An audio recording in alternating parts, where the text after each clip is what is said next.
rantse ma da Allah wanda ba ƙuri'a aka dangwala ba shehu malhama dan baya siyasa yoshi da kake ganin sa waliyi ne na Allah shehu malhama ubani Allah ya yi masa arzikinta na rantse ma da Allah ɗan Qur'ani kadiba na rantse ma da Allah kaga mai diwani na rantse ma da Allah baban faira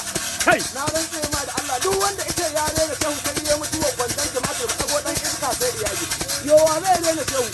kani na da Allah dunnan su kan na koma inda ba matsiyaci babu shege ko na goye yana hidima ya Allah dadi kaulaha za a kai kaulaha za a kai ya Allah dadi na da Allah domin in gano uban mu baya kuma goye yaro mai uban ma ya goya a zagi wanda ya ki shehu duk wanda ita ya rena shehu now dan saurara ka ji now duk wanda ya rena shehu now wani dan zagi na shirya now zagi mai san na hirya in na baka kofa ya guda ne a kai ni gabar da gari a yada a ce buta ga alhakinta now duk wanda ya rena shehu farko na ce kullum sagara kotun yankin kasar tashin kallon zubar bunin man alewajin man dogotin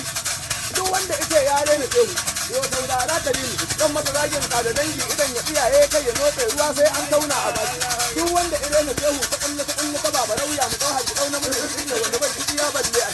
dan ka baza da bai badan bayan barikin da kai